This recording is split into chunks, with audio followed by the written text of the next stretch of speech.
In the last few years, AI has exploded.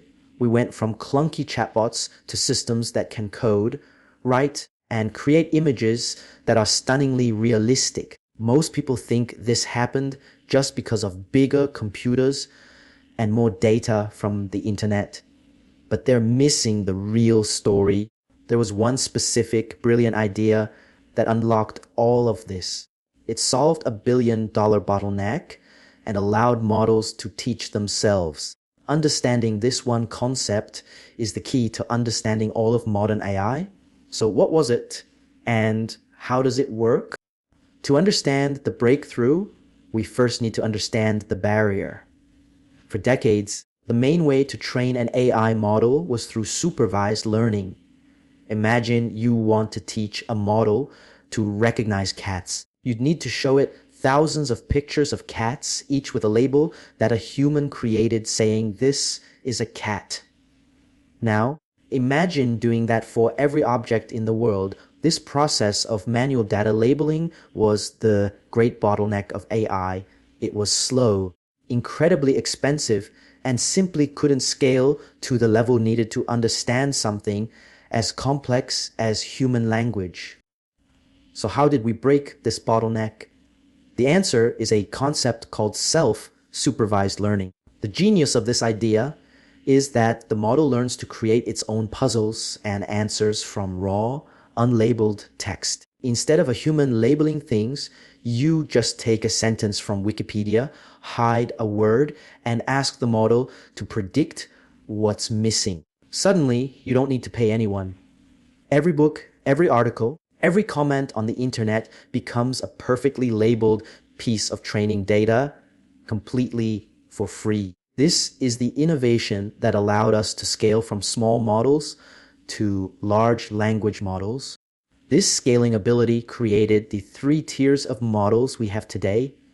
The first is the classic language model, or LM. These have been around for decades and are basically statistical tools. They know that given the phrase, "my favorite color is," the word blue is more probable than the word car, but they were historically small and limited by the data bottleneck we talked about. Then came the large language model. This is what you get when you take a classic LM and apply self-supervision to train it on a massive portion of the internet. When you scale models this big, something amazing happens. They develop emergent capabilities to do things they were never explicitly taught, like translating languages or writing code. Most generative models you hear about, like the GPT series, are autoregressive. They're trained to always predict the very next word in a sequence. Older models like BART used a masked approach where they filled in blanks anywhere in the text, which made them great for analysis tasks.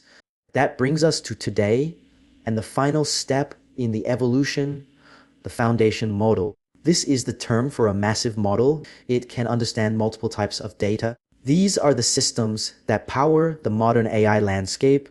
We're talking about Google's Gemini 2.5 and OpenAI's new GPT-5 system, which are designed from the ground up to handle text, images, and more. It also includes the powerful open source models like Alibaba's Quinn 3 family that are redefining what's possible. The frontier is moving incredibly fast with models like Runway's Aleph that can edit video programmatically and Google's Genie 3, which can generate entire interactive worlds from a text prompt.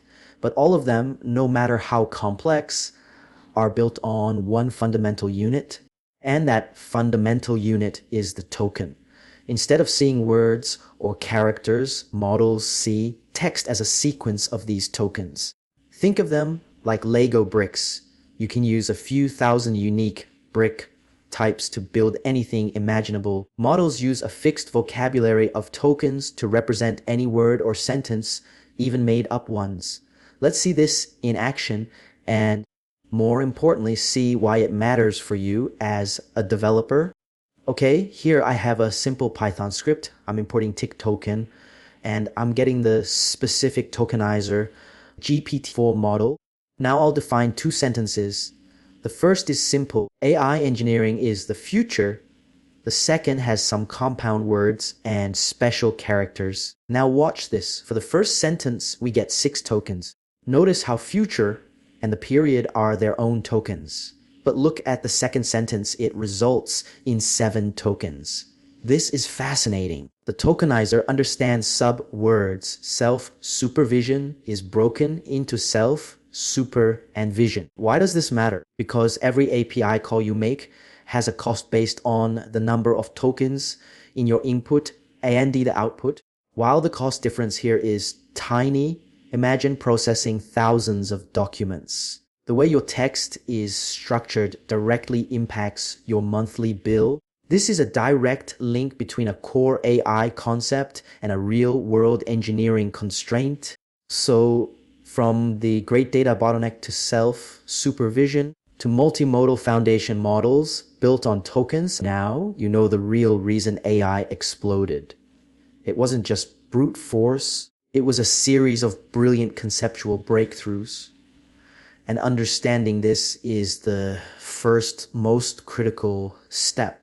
This video is part 1 of our free comprehensive curriculum on AI engineering.